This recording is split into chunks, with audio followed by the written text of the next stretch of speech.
Marcus Thompson adjusted his collar nervously as he walked through the front door of his childhood home. The familiar scent of his mother's apple pie filled the air, but it did little to calm the anxiety churning in his stomach.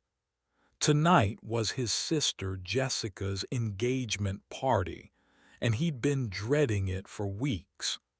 The last time he'd seen his family was at Christmas, and that hadn't gone well. "Marcus, there you are." His mother, Patricia, rushed over with her arms outstretched, but her smile faltered slightly when she saw him. "Oh, honey, you're wearing long sleeves again. It's so warm tonight." Marcus forced a smile and hugged her back. "I'm fine, Mom. Just comfortable this way." His father, Robert, approached with a beer in hand and clapped him on the shoulder. "Son, you look good. Filling out nicely since you got back." The words were kind, but Marcus caught the way his father's eyes lingered on his covered arms, the slight tightness around his mouth. The living room was packed with relatives, family friends, and Jessica's fiancé's family. Marcus recognized most faces, though many seemed to be studying him with barely concealed curiosity. Word had gotten around about what happened overseas, about why he'd come home early from his deployment. Jessica appeared in a flowing blue dress, radiant and glowing as she should be on her special night. She embraced him warmly, and for a moment everything felt normal. "I'm so glad you made it, Marcus. It means everything to me." "Wouldn't miss it for the world," he replied, meaning it. Despite everything, Jessica had always been his closest confidant growing up. As the evening progressed, Marcus found himself gravitating toward the quieter corners of the room. He engaged in small talk with aunts and uncles, deflecting questions about his future plans and his time in the service with practiced ease. But he could feel the weight of everyone's unspoken questions, their careful avoidance of certain topics. The summer heat was becoming unbearable, and Marcus noticed other guests shedding jackets and rolling up sleeves. He tugged at his own sleeves, making sure they stayed in place. The fabric was starting to stick to his skin, but he couldn't bring himself to remove the barrier that kept his secrets hidden. "Marcus, sweetie, come meet the Andersons," his mother called from across the room. "They're Jessica's future in-laws." He made his way over, shaking hands and exchanging pleasantries with the well-dressed couple. Mrs. Anderson was particularly chatty, asking about his work and his plans. The conversation was going smoothly until she mentioned how warm it was getting. "Oh my, it's positively stifling in here," she said, fanning herself with a napkin. "How are you managing in that long-sleeved shirt, dear? You must be roasting." Before Marcus could respond, his mother jumped in. "Oh, Marcus is always cold. Isn't that right, honey?" She laughed, but there was something forced about it. "Even in summer, he's bundled up like it's winter." Marcus felt his face flush, knowing his mother was trying to help but somehow making it worse. He excused himself and headed toward the kitchen, needing a moment to collect himself and maybe splash some cold water on his face. The evening was far from over, and already he could feel the familiar weight of pretending everything was fine pressing down on his shoulders like a heavy blanket he couldn't shake off. Marcus stood in the kitchen, gripping the edge of the counter as he tried to steady his breathing. Through the window, he could see more guests arriving, their laughter and chatter drifting in from the backyard where Jessica had set up additional seating. He splashed cold water on his face and took a deep breath, preparing to rejoin the party. When he returned to the living room, he noticed the crowd had thinned slightly as people moved outside. His father was holding court near the fireplace, telling stories to a group of neighbors. Marcus caught fragments of the conversation as he passed by. I'm proud of both our kids, of course. Jessica's getting married to a wonderful young man, and Marcus. Robert's voice trailed off slightly. Well, Marcus is figuring things out, adjusting to civilian life, you know how it is. Marcus felt a familiar sting at the carefully neutral tone his father used when talking about him. He'd heard variations of this speech before. The way his parents danced around the subject of his early discharge, the way they spoke about his future in vague, hopeful terms that fooled no one. Uncle Marcus, a small voice called out, and he turned to see his 7-year-old nephew, Tyler, racing toward him. Tyler was Jessica's fiancé's son from a previous marriage, and he'd taken to Marcus immediately. Want to see my new baseball cards? Marcus grinned, genuinely happy for the distraction. Absolutely, buddy. Show me what you've got. They settled on the couch, and Tyler eagerly spread out his collection. As they talked about batting averages and team statistics, Marcus felt some of the tension leave his shoulders.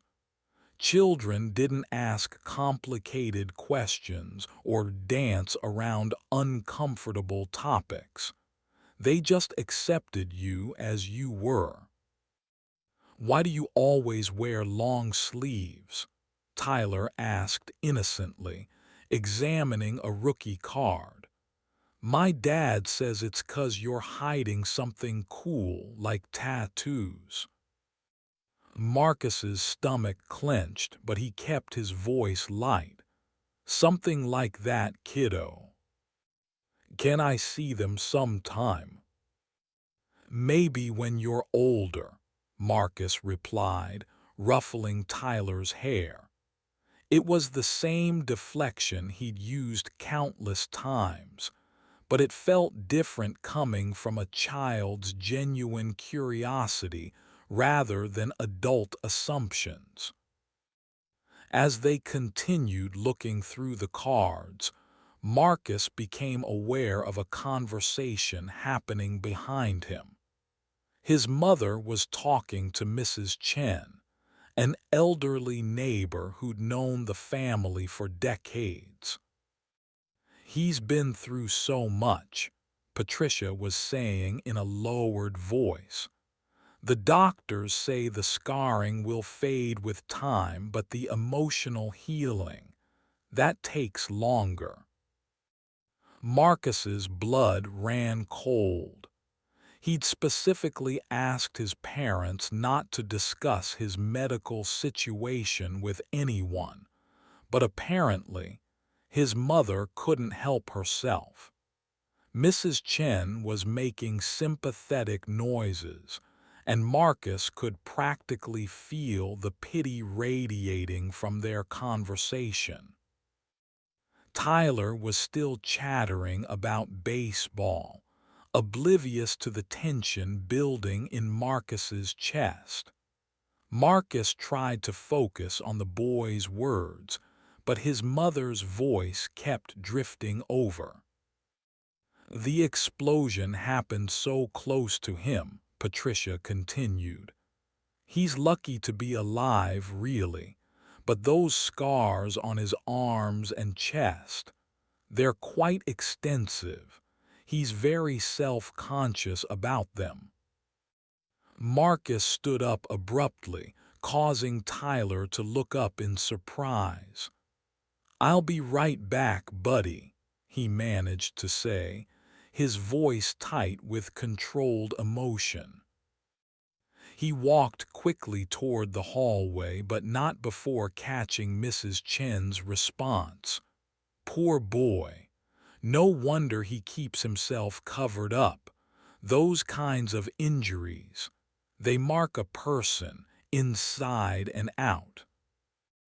Marcus leaned against the hallway wall, his hands shaking slightly. He'd come tonight to support Jessica, to try to be normal for one evening. But once again, he was reduced to being the family's tragedy, the subject of whispered conversations and pitying looks. The sound of the front door opening caught his attention, and he looked up to see more guests arriving. Among them was a man about his age wearing a casual button-down shirt. What caught Marcus's attention was the way the man carried himself, straight-backed, alert, with the kind of measured movements that Marcus recognized immediately. Another veteran, Marcus could always tell. Marcus forced himself to return to the party, though the joy had drained out of the evening for him. He made small talk with more relatives, accepted congratulations on Jessica's engagement, and tried to ignore the way people's eyes kept drifting to his covered arms. The summer heat was becoming unbearable, and he noticed sweat beading on his forehead despite his efforts to stay cool. Jessica found him by the punch bowl, looking radiant in her engagement dress. "Marcus, I want you to meet someone," she said, pulling him toward a group near the sliding glass doors. "This is David Martinez. He's a friend of Kevin's from work." The man Marcus had noticed earlier extended his hand with a firm grip. "Nice to meet you, Marcus. Jessica's told me a lot about you." "Likewise," Marcus replied, immediately recognizing the telltale signs, the way David's eyes briefly scanned the room, the controlled posture, the genuine warmth in his smile that didn't quite reach his eyes. "What branch?" "Army, 2 tour in Afghanistan. You?" "Marines, 1 tour that ended early." David nodded, understanding passing between them without need for explanation. "I get it, brother." They moved to a quieter corner of the room, and for the first time all evening, Marcus felt like he could breathe. David didn't ask probing questions or offer empty platitudes.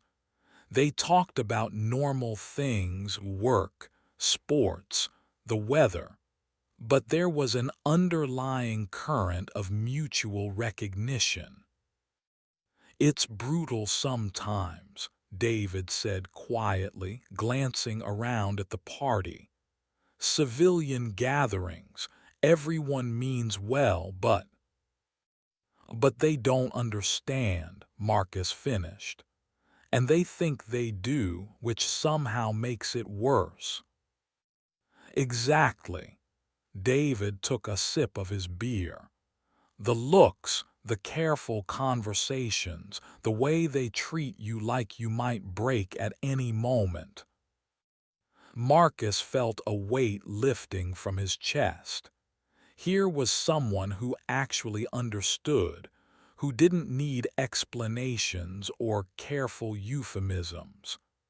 My parents mean well, but they keep talking about my situation like I'm not in the room. Parents are the worst for that, David agreed. Mine still ask if I'm getting help every time I talk to them, like there's some magic therapy that's going to erase everything and make me normal again. They were interrupted by Patricia approaching with a concerned expression. Marcus, honey, you look overheated. Why don't you take off that jacket?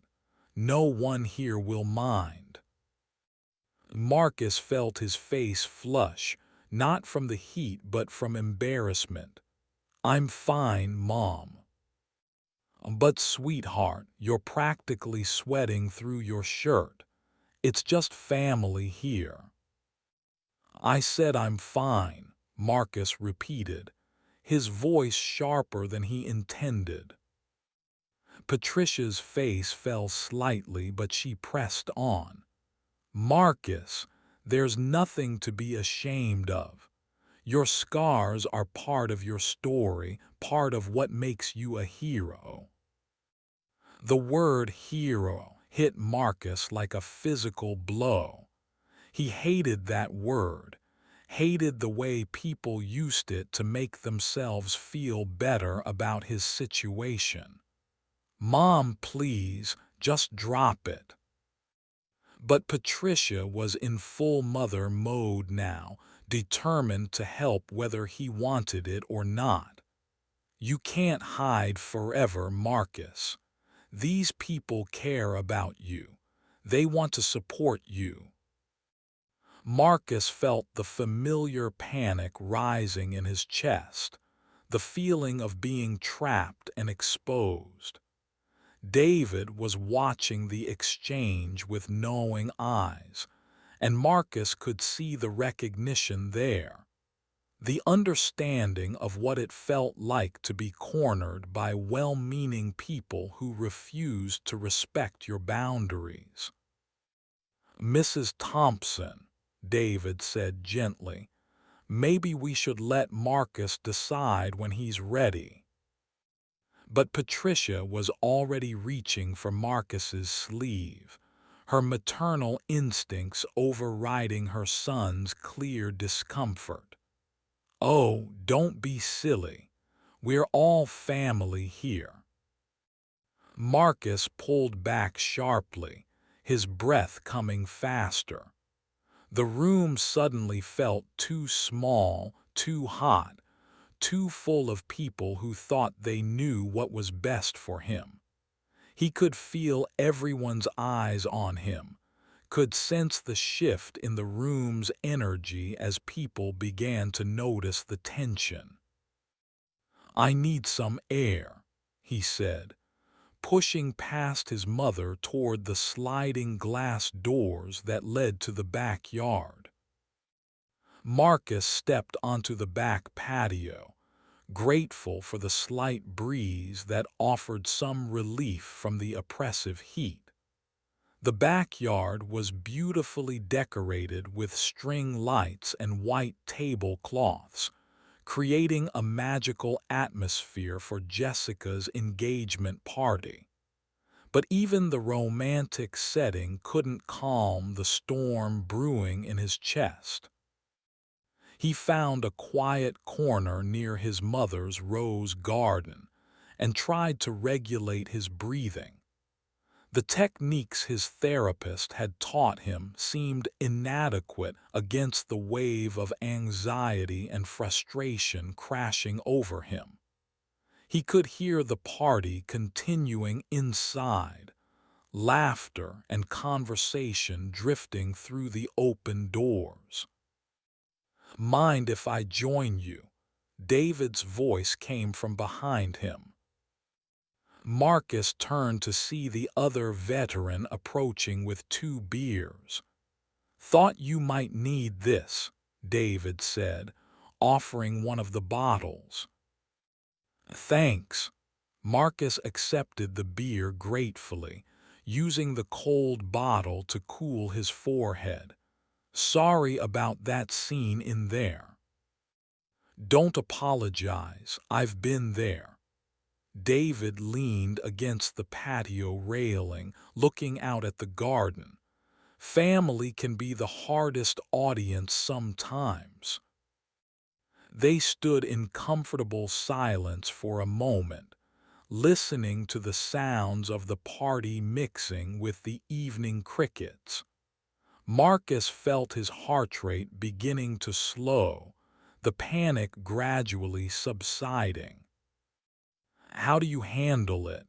Marcus asked. "The constant questions, the assumptions, the way people think they know what's best for you." David was quiet for a long moment. "Honestly, I moved across the country, started fresh where nobody knew my story." He paused. "But I know that's not an option for everyone, and it comes with its own set of problems." "I've thought about it," Marcus admitted. "Just disappearing, starting over somewhere else. But Jessica, she's the only one who doesn't treat me like I'm broken." "That's something, at least." Through the sliding glass doors, Marcus could see his parents talking animatedly with other guests. His mother kept glancing toward the patio, her face creased with worry. His father stood beside her, looking uncomfortable but not intervening. "They think they're helping," Marcus said, watching his parents. "But they keep talking about my scars like they're some kind of badge of honor, like I should be proud to show them off." "Are you?" David asked, genuinely curious. Marcus considered the question. "I don't know. I mean, I survived something that should have killed me. But these scars, they're not a symbol of heroism to me. They're just a reminder of the worst day of my life." "That's valid," David said simply. "Your scars, your choice how to deal with them." The sliding door opened and Jessica stepped outside, her face concerned. "Marcus, are you okay? Mom said you needed air." Marcus felt a familiar tension building. Even Jessica, who he trusted more than anyone, was approaching him with that careful, worried expression he'd grown to hate. "I'm fine, Jess, just hot." She moved closer, her voice gentle. "You know, no one here would judge you, right? If you wanted to be more comfortable, I mean." Marcus felt his jaw tighten. "Why does everyone assume I want to be more comfortable? Maybe I'm comfortable exactly as I am." Jessica looked hurt by his sharp tone. "I'm just trying to help, Marcus. I hate seeing you suffer in this heat." "Then stop bringing it up," Marcus snapped, immediately regretting his harshness when he saw tears spring to his sister's eyes. David cleared his throat. "Maybe I should give you two some privacy." No, stay, Marcus said quickly. Please. Jessica wiped her eyes, trying to compose herself. I'm sorry, Marcus. I didn't mean to upset you. I remember how confident you used to be, how you never let anything hold you back. And now I'm a disappointment, Marcus finished, the words bitter in his mouth. That's not what I meant, Jessica said, her voice breaking slightly. You're not a disappointment. You're my brother and I love you. But you're so different now, so closed off. I miss the old you. The words hit Marcus harder than any physical blow. The old him, the confident Marine who'd enlisted with dreams of serving his country, who'd never met a challenge he wouldn't face head-on. That person felt like a stranger now, someone he'd lost in the desert along with so much else. The old me is gone, Jess, Marcus said quietly. He died in that explosion along with 3 of my brothers. This is who I am now. Marcus watched his sister's face crumple at his words, and he immediately regretted his bluntness. Jessica had always been sensitive, even as children, and he just delivered a devastating blow to someone who was only trying to help. I'm sorry, he said quickly, reaching out to touch her arm. I didn't mean to say it like that. But Jessica was already shaking her head, tears flowing freely now. No, you're right. I keep expecting you to just bounce back, like it was some temporary setback instead of something that changed your whole life. David shifted uncomfortably, clearly wanting to give them privacy but unsure how to gracefully exit. The sliding door opened again, and Patricia appeared, her face immediately taking on an expression of alarm when she saw Jessica crying. What's wrong? What happened? Patricia hurried over to her daughter, then turned accusingly to Marcus. What did you say to her? Mom, it's not his fault, Jessica said, wiping her eyes. I was pushing him about his scars, and he was just being honest about how he feels. His scars, Patricia's voice rose slightly. Marcus, are you still being sensitive about those? Honey, they're nothing to be ashamed of. Marcus felt his temper flare again. They're not nothing to me, Mom. They're on my body. They're part of me now, whether I wanted them or not. But they're proof of your service, of your sacrifice, Patricia insisted. When people see them, they'll understand what you've been through. I don't want people to understand, Marcus said through gritted teeth. I don't want their pity or their gratitude or their awkward questions. I just want to be left alone. Robert appeared in the doorway, drawn by the raised voices. What's going on out here? People are starting to notice. Nothing, Dad. Just a family discussion, Marcus said sarcastically. Marcus, your father and I have been patient with you, Patricia said, her voice taking on a stern tone. But you can't keep hiding from the world. It's not healthy. What's not healthy is everyone thinking they know what's best for me, Marcus shot back. I'm 25 years old. I can make my own decisions about my body and my life. Not when those decisions are keeping you from living, Robert interjected. Son, you barely leave the house. You don't date, you don't socialize, you don't even look for work. You're wasting away. Marcus felt surrounded, ganged up on by his own family. Even Jessica, who had been crying moments before, was nodding in agreement with their parents. David stood awkwardly to the side, a witness to the family intervention Marcus had never asked for. I'm not wasting away, Marcus said, his voice rising. I'm surviving.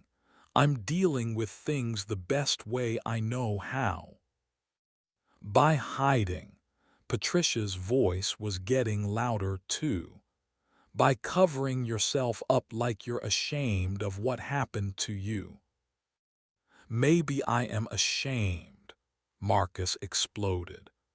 Maybe I'm ashamed that I survived when better men than me didn't.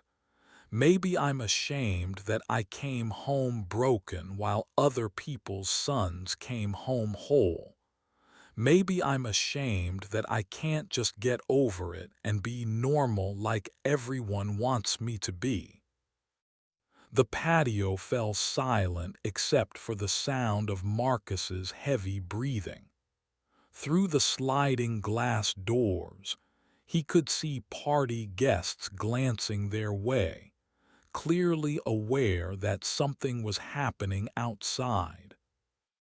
Marcus, Jessica said softly, you're not broken.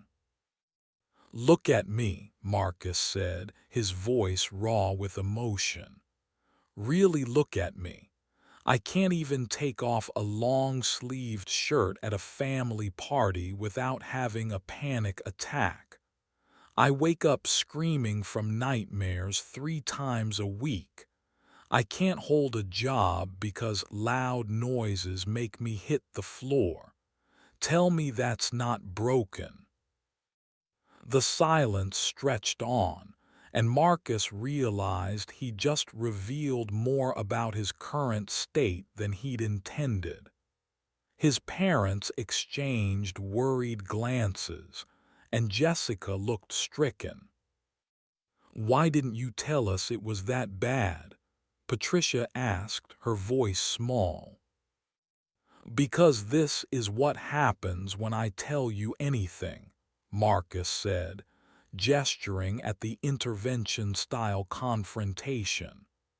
You decide what's best for me and then try to force me into it. Marcus felt the weight of everyone's stares, the suffocating combination of pity and frustration radiating from his family.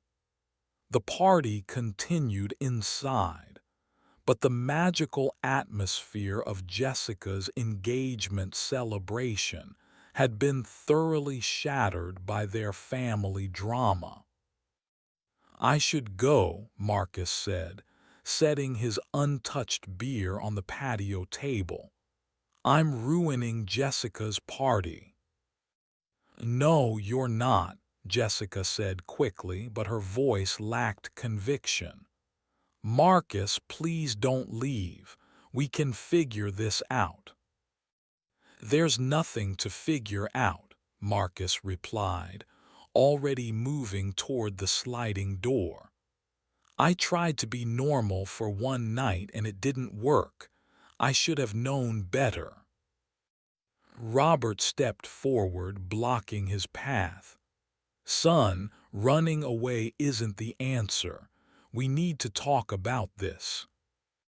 We just did talk about it, Marcus said, his voice dangerously quiet. You made it clear that my way of coping isn't acceptable to you. Message received. That's not what we're saying, Patricia protested. We just want you to be happy to live your life. No, you want me to live the life you think I should live, Marcus corrected. You want me to be comfortable displaying my scars because it makes you feel better about what happened to me. You want me to be grateful and inspirational because that fits your narrative of your hero son. The accusations hung in the air, and Marcus could see from his parents' expressions that his words had hit home. They had constructed a version of his story that made sense to them, that allowed them to feel proud instead of heartbroken. "We're proud of you," Robert said finally. "We want everyone to know what you've been through, what you've sacrificed." "But I don't want everyone to know," Marcus said, his voice breaking slightly. "I want to be just Marcus sometimes, not the guy with the scars, not the wounded veteran, not the hero who came home broken. I want to exist without my trauma being the most interesting thing about me." David, who had been silent through the entire exchange, finally spoke up. "Maybe we should let Marcus decide how he wants to handle his own story." Patricia turned to him with sharp eyes. "I'm sorry, but you don't know our family situation." "No, but I know what it's like to come home different," David said calmly. "And I know what it's like to have people who love you try to help in ways that make everything worse." "We're not making anything worse," Robert said defensively. "We're trying to help our son move forward." "By forcing him to be vulnerable in front of a room full of people?" David asked. "By talking about his medical situation with neighbors? By treating his boundaries like they don't matter?" Marcus felt a surge of gratitude toward David, a stranger who understood what his own family couldn't grasp. But he also felt exhausted by the entire confrontation. "I'm leaving," Marcus announced, pushing past his father. "Jessica, I'm sorry I ruined your party. I hope the rest of the evening is beautiful." "Marcus, wait," Jessica called after him, but he was already sliding open the door. As he stepped back into the crowded living room, Marcus could feel the shift in energy. Conversations quieted as he passed, and he caught sympathetic glances from guests who had clearly overheard the argument on the patio. The heat hit him immediately, but he pushed through the crowd toward the front door. "Leaving so soon?" Mrs. Anderson asked as he passed by. "The party's just getting started." "Yeah, I need to get going," Marcus replied, forcing a smile. "Early morning tomorrow." But as he reached for the door handle, he heard his mother's voice behind him, still carrying from the patio conversation. "I just don't understand why he won't accept help," Patricia was saying to someone. "Those scars are nothing to be ashamed of." Marcus's hand froze on the door handle. After everything they just discussed, she was still talking about his scars to party guests. The betrayal cut deeper than any physical wound. Marcus stood frozen at the front door, his mother's words echoing in his ears. After everything they just discussed about boundaries and privacy, she was still treating his trauma like neighborhood gossip. The betrayal felt like a physical weight in his chest, making it hard to breathe. He turned back toward the patio, where he could see Patricia gesturing animatedly to Mrs. Chen and another neighbor. They were nodding sympathetically, their faces full of the kind of pity that made Marcus's skin crawl. "Those scars cover most of his arms and chest," Patricia was saying, her voice carrying clearly through the open door. "The doctors say they're healing well, but Marcus is so self-conscious. He won't even wear short sleeves around family." Marcus felt his vision blur with rage and humiliation. Jessica appeared at his side, having followed him inside. "Marcus, please don't go. Mom doesn't mean any harm." "Doesn't mean any harm." Marcus's voice was deadly quiet. "She's out there giving a medical report to the neighbors about my body. How is that not harmful?" Before Jessica could respond, Marcus heard his mother continue. "The explosion was just devastating. 3 of his unit died instantly, but Marcus, well, he lived, but he's covered in shrapnel scars. The mental health counselor says he has survivor's guilt, which is why he hides them." Something snapped inside Marcus. All the months of careful therapy, all the work he'd done to process his trauma privately, and his mother was casually sharing his deepest wounds with people who had no business knowing. He strode back toward the patio, Jessica hurrying behind him. "Mom," Marcus said loudly, causing the conversation to stop abruptly. "Can I talk to you for a minute?" Patricia looked up, her face flushing slightly as she realized he'd overheard. "Of course, honey.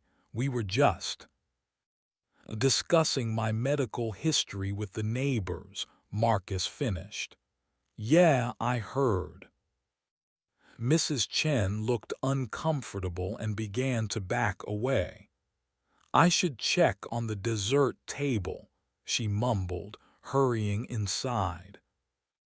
"Marcus, I was just explaining to them why you might seem a little distant tonight," Patricia said defensively. "They were asking about you, and I thought—" "You thought you'd violate my privacy and share details about my body and my therapy sessions," Marcus interrupted. "Details I specifically asked you not to discuss with anyone." "They're family friends," Patricia protested. "They care about you." "They're not my friends," Marcus said firmly. "They're your friends, and my scars are not conversation topics for your social gatherings." David appeared at the patio door, having witnessed the exchange. Behind him, Marcus could see other party guests pretending not to listen while obviously straining to hear every word. "Mrs. Thompson," David said quietly, "maybe this conversation should be private." "This is private," Patricia snapped, clearly flustered. "This is my home and these are my friends."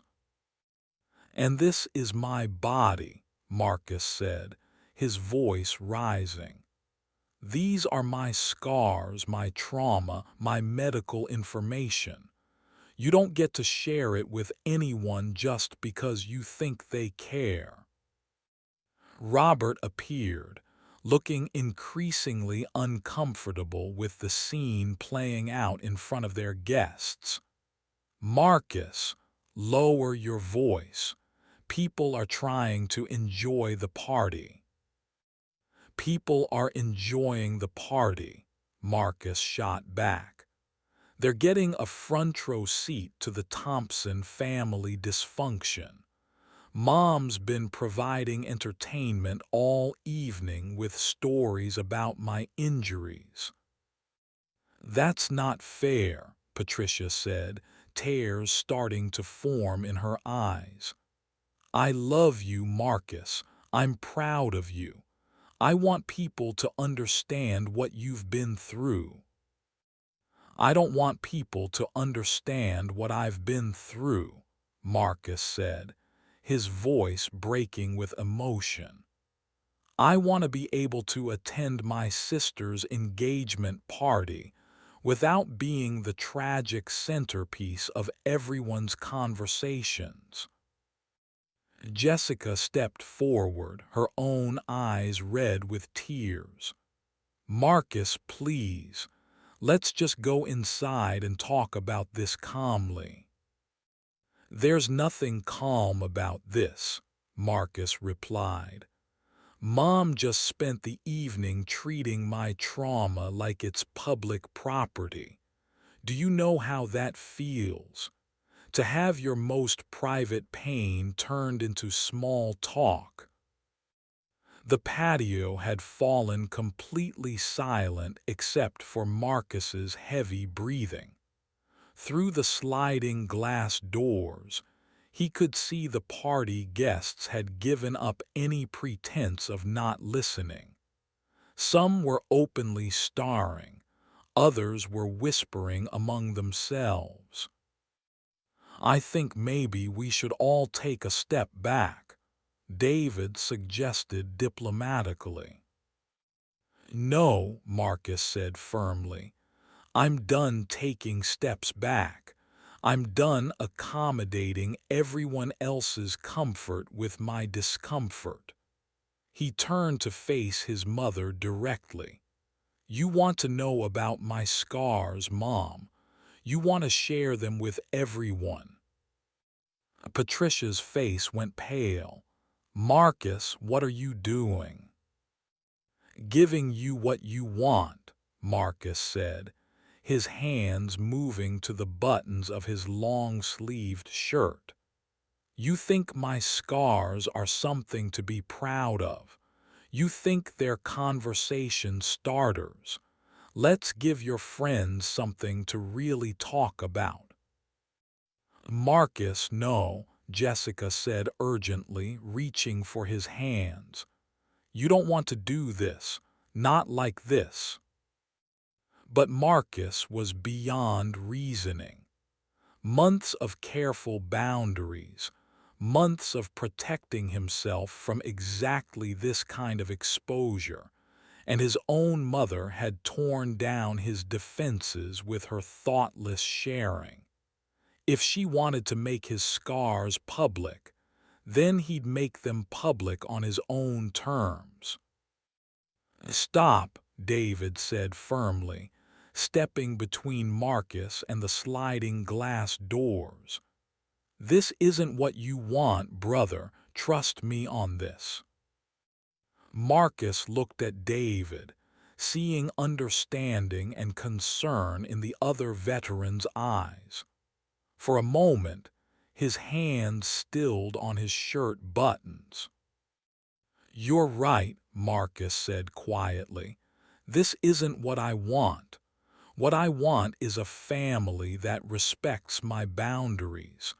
What I want is to be able to control my own story. He looked at his parents, his sister, the neighbors still gathered on the patio. What I want is to not be the evening's entertainment. He turned and walked back through the sliding doors, through the crowded living room full of staring faces, and straight out the front door. This time, no one tried to stop him. Marcus sat in his car outside his parents' house, hands gripping the steering wheel so tightly his knuckles were white. The engine was running, but he hadn't put it in drive yet.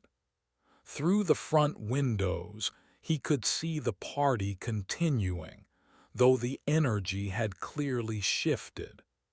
People were clustered in small groups, undoubtedly discussing what they'd just witnessed. His phone buzzed with a text from Jessica. "Please don't leave like this. I know Mom was wrong, but running away won't fix anything." He stared at the message, knowing she was right but also knowing he couldn't go back inside. Not tonight. Maybe not ever. The thought of facing all those people again, of seeing the pity and curiosity in their eyes, made his stomach turn. Another text came through, this one from an unknown number. "This is David. Got your number from Jessica. I'm heading out too. Want to grab coffee somewhere and talk." Marcus hesitated. He barely knew David, but the man had been the only person tonight who seemed to understand what he was going through. And the thought of going home to his empty apartment, to sit alone with his anger and humiliation, seemed unbearable. He typed back, "There's a diner on Maple Street, Jimmy's. I'll be there in 10 minutes." The diner was nearly empty, just a few late-night customers scattered across the worn vinyl booths. Marcus chose a corner table with his back to the wall, a habit he'd developed since coming home, and ordered coffee he didn't really want. David arrived a few minutes later, sliding into the booth across from him. "Rough night," he said simply. That's one way to put it. Marcus wrapped his hands around his coffee mug, grateful for the warmth. "Thanks for stepping in back there. I was about to do something I'd regret." "Been there," David said. "Had a moment about 6 months after I got back where I almost stripped down in front of my entire extended family at a barbecue. My cousin made some comment about how I must not have any battle scars since I never talked about combat." "What stopped you?" "My grandfather. He was a Vietnam vet, and he grabbed my arm and said, 'Son, once you show them, you can never take it back. Make sure you're ready for that conversation every time you see these people for the rest of your life.'" Marcus nodded, understanding the wisdom in those words. "I wasn't thinking clearly. I was just so angry, so tired of being everyone's project." "Your family loves you," David said carefully, "but they don't understand the difference between helping and hurting." "My mom thinks she's being supportive by talking about my scars like they're medals of honor," Marcus said bitterly. "She doesn't get that every time she shares my story, she's taking away my choice about who gets to know." "Have you told her that directly?" "I've tried, but she's so focused on what she thinks I need that she can't hear what I'm actually saying." Marcus took a sip of his coffee, grimacing at the bitter taste. Tonight was supposed to be about Jessica, her engagement, her happiness, and instead it turned into another episode of Let's Fix Marcus. David was quiet for a moment, studying Marcus's face. "Can I ask you something? And you don't have to answer if you don't want to." Marcus nodded. Do you think your scars are shameful? The question caught Marcus off guard. He'd expected sympathy or advice, not a direct challenge. I, I don't know sometimes. They're not exactly beautiful. But do you think they're shameful? Do you think they make you less of a person? Marcus considered the question seriously. No, I don't think they make me less of a person, but they're complicated. They represent the worst day of my life. They're a constant reminder of what I lost, of the friends who didn't make it home. So they're not shameful, they're painful, David said. There's a difference. Yeah, I guess there is. Your family sees them as symbols of heroism because that's easier than acknowledging your pain, David continued. If your scars are proof of your bravery, then they don't have to sit with the reality that you're hurting. Marcus felt something click into place, a understanding he hadn't been able to articulate before. They want me to be proud of them because if I'm proud, then they don't have to feel guilty about what happened to me. Exactly. Your healing, your comfort, your boundaries, they're all secondary to their need to feel okay about your trauma.